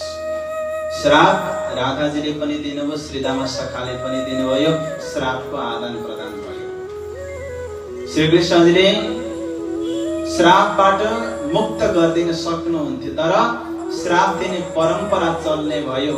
एकचोटि कर्मको भोग्न दिनुपर्छ भनेर उहाँले श्रापबाट मुक्त गर्दिनु भएन, भोग्नलाई भन्दिनु भयो। तिनै श्रीदामा सखा संसारमा आउनुभयो। को भनेर? उग्रसेनको घरमा आउनुभयो, कंस भनेर। हेर्नुहोस् परमात्माको, मैले अस्ति पनि भनेको थिएँ, परमात्मा आफै हिरोको रोल गर्नुहुन्छ, आफै भिलेनको रोल गर्नुहुन्छ। परमात्मा नै हो। मैले रावण र रामको उदाहरण दिएको थिएँ नि। ब्रह्माजीकै सृष्टि हो रावण पनि। ब्रह्माका छोरा पुलत्स्य, पुलत्स्यका छोरा विश्रवा, विश्रवाको छोरा रावण। ब्रह्माजीकै खानदानबाट पनि आए। अब ब्रह्मा र विष्णु भनेको त एउटै। यो तिनै विष्णु राम अवतार धारण गरेर आउनुभयो अनि तिनै रावणसँग युद्ध गरेको जस्तो संसारलाई देखाइदिनु भयो। त्यो परमात्माको लीला हो। भनेको जस्तो गोलोक धामबाट श्रीदामा सखा आउनुभयो र उहाँले जुन भूमिका मिलेको थियो त्यही भूमिका गर्नुभयो। र उहाँलाई असुर कुलमा भनेकोले गर्दा असुरको स्वभाव उहाँमा आयो। त्यसैले सानैदेखि त्यो लक्षण देखिन थाल्यो। सानैदेखि छुच्चो हुन्छ दुष्ट मानिसको मती, घोस्ने ती जङ्गली काँडा पहिले नै तिखार्थे। जङ्गलका काँडालाई कसैले तिखारेको होइन, सो त उनीहरू त्यस्तै बनेका हुन् भने जस्तै उसका दुष्टाइहरू दिन प्रतिदिन बढ्दै गयो। उसले के गर्यो, आफ्ना पिता उग्रसेनलाई बन्दी बनाइदियो अनि आफू राजा भएर राज्य गर्न थाल्यो। अत्याचार नाग्दै गयो, त्यसको कुनै सीमा रहेन। पृथ्वी मातालाई थाम्न गाह्रो भयो। गोरूप धारण गरिन् र ब्रह्माजीलाई गएर प्रार्थना गरिन् कि कंसको अत्याचार मैले सहन गर्न सकिन। ब्रह्माजीले विष्णुलाई गएर सोध्न भन्नुभयो। त्रिदेवबाट समस्या समाधान हुन सकेन अनि त्रिदेव नै गोलोकीय श्रीकृष्णको पासमा गएर अनुरोध गर्दा गोलोकीय श्रीकृष्णले भन्नुभयो, समय आए पछाडि म आउनेछु। वचन दिनुभयो, तिमीहरू प्रतीक्षा गरेर बस भन्दिनुभयो। त यस प्रकारले गोलोकीय श्रीकृष्ण पनि आफ्नो सखालाई उद्धार गर्नको लागि आउनु परेको थियो। राधाजीलाई त्यो वियोगको अनुभव गराउनको लागि आउनु परेको थियो। र यो कारण 3वटा कारण यहाँनिर घटित भएको देखियो। परमधामको कारण पनि बताएँ मैले, गोलोक धामको कारण पनि बताएँ, वैकुण्ठको कारण पनि बताएँ। तब उहाँ 3वटा शक्ति एउटै स्थानमा आयो, 3वटा शक्ति आयो। त्यसैले त कृष्णको त्रिधा लीला भनिन्छ। कृष्णकी लीला अटपटी झटपट लखिनकै, जब मनकी खटपट किट्यो तब चटपट दर्शन भयो। त्यस्तो वाला लीला हुन्छ कि अटपट खालको छ, झटपट बुझिँदैन, जब बुझिन्छ चटपट दर्शन भइहाल्छ। त्यस्तो खालको कृपालु हुनुहुन्छ भगवान। अब यो कहिले भयो भन्दाखेरि 4 युगहरू चलिरहेको छ। ब्रह्माजीको आयु 50 वर्ष पुरा भयो, 51 वर्षमा प्रवेश गर्नुभयो। ब्रह्माजीको एक दिन बित्नको लागि धरतीमा 1000 पटक चतुर्युग बित्नु पर्ने हुन्छ। ब्रह्माजीको 51 वर्ष समयको पहिलो दिन चलिरहेको छ 365 दिन मध्येको पहिलो दिन व्यतीत हुनको लागि 1000 पटक चतुर्युग बित्नु पर्ने भएकोले गर्दाखेरि 1 पटक 2 पटक 3 पटक 10 पटक 15 पटक 20 पटक 23 पटक 25 पटक 27 पटक बितिसक्यो। क्रमले 28वां पालो आयो, सत्ययुग व्यतीत भयो, त्रेतायुग पनि व्यतीत भएर पुरा भयो। द्वापर युग पुरा हुनलाई 125 वर्षको समय थियो।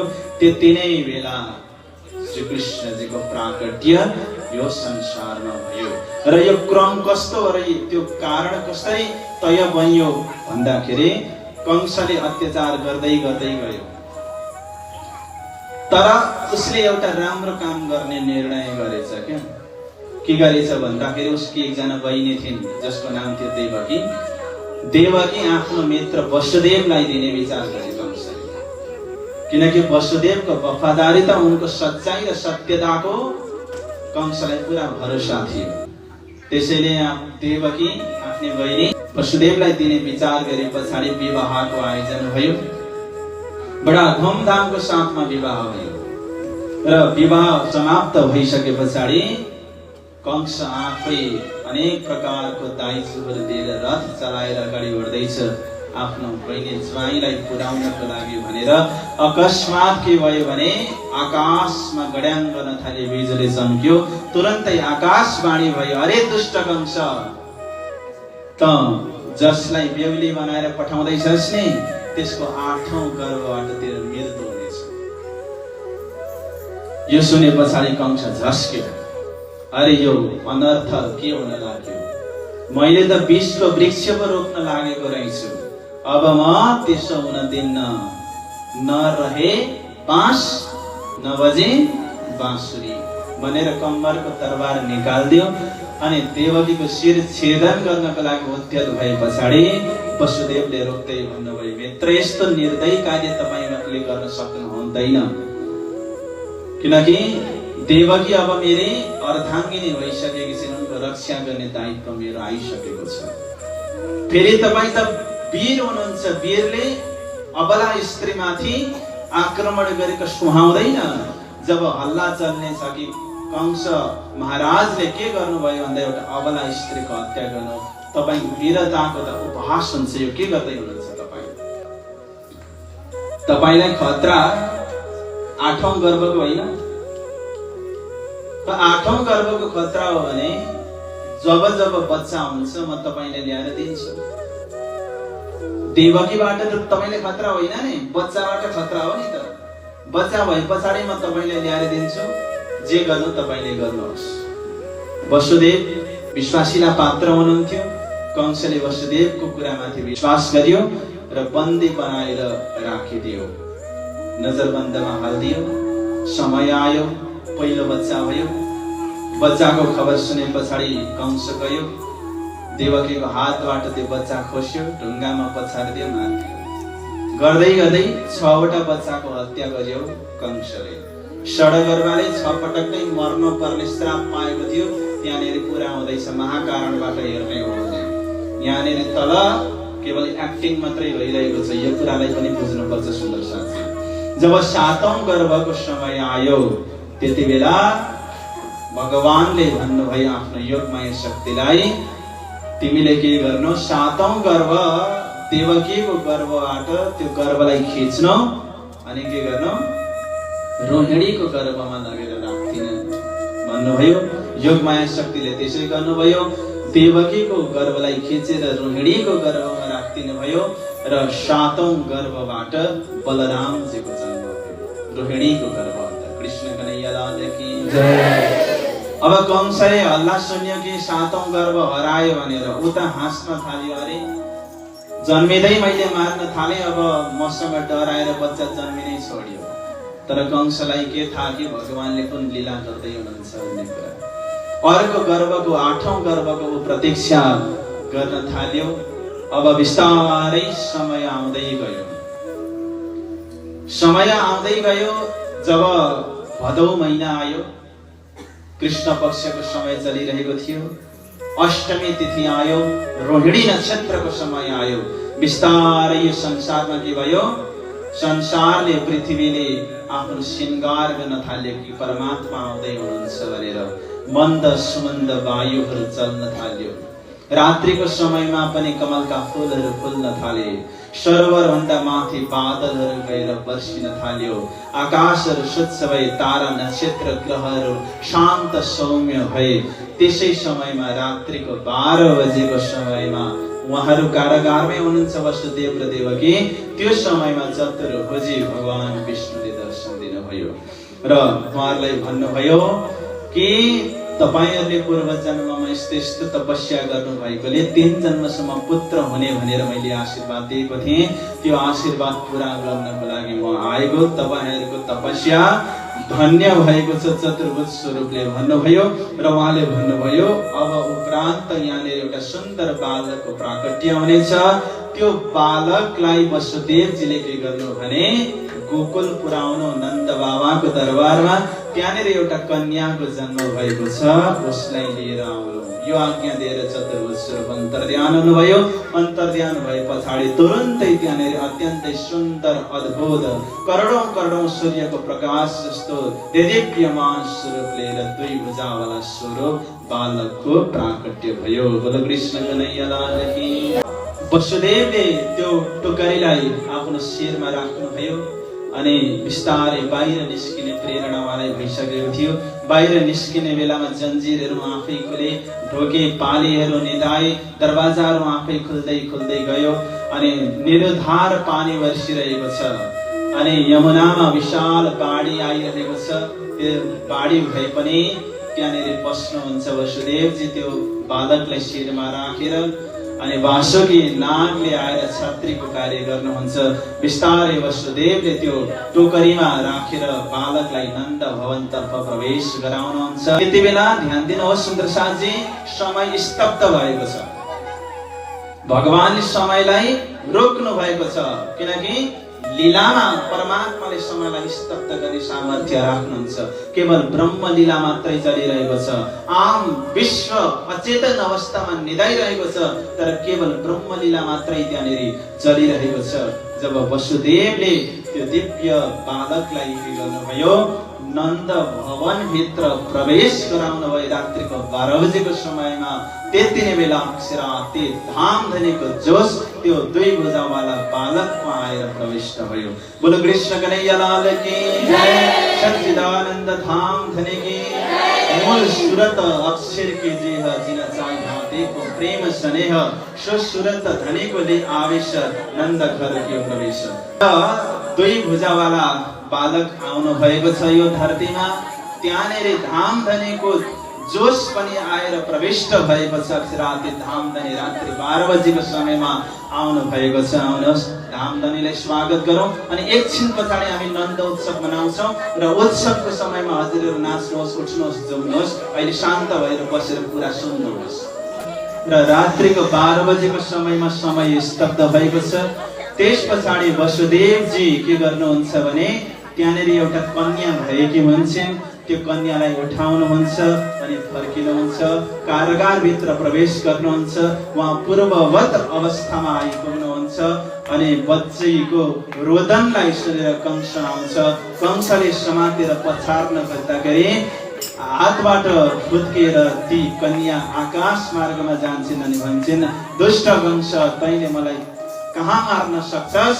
तँलाई मार्नेवाला काल त गोकुलमा जन्मिसकेको छ भनेर उनी विन्ध्यवासिनी भगवानको रूपमा परिणत हुन्छन्। अब आउनुहोस् यता गोकुलमा के हुँदैछ त्यो हजुरलाई म जानकारी गराउँछु। जब बिहान भयो, एक कान दुई कान गर्दै गर्दै बिस्तारै सर्वत्र हल्ला फैलिँदै गयो कि नन्द बाबा र यशोदाको घरमा लाला भयो अरे भनेर। बिस्तारै त्यो हल्ला सबैले सुने र त्यति बेला ब्रजवासीलाई गोप भन्ने गरिन्थ्यो। गाई पालन गर्ने भएकोले गोपाल भन्ने गरिन्थ्यो भने उहाँकी धर्मपत्नीहरूलाई गोपी भन्ने गरिन्थ्यो। ती गोपीहरू जन्म जन्मान्तरको तपस्याको प्रतापले गर्दाखेरि अतिशय दिव्य बनिसकेका थिए। उनीहरू पूर्व ऋषिहरू थिए, पूर्व नाग पत्नीहरू थिए। उनीहरू प्रारब्ध कर्मले गर्दाखेरि उनीहरू नपढिकन पनि उनीहरू अत्यन्तै महाज्ञानी थिए, निर्मल थियो। उनीहरूको जीव पवित्र थियो। अब त्यो जीव पवित्र भइसके पछाडि आत्मा भावमा त्यो प्रवेश भयो।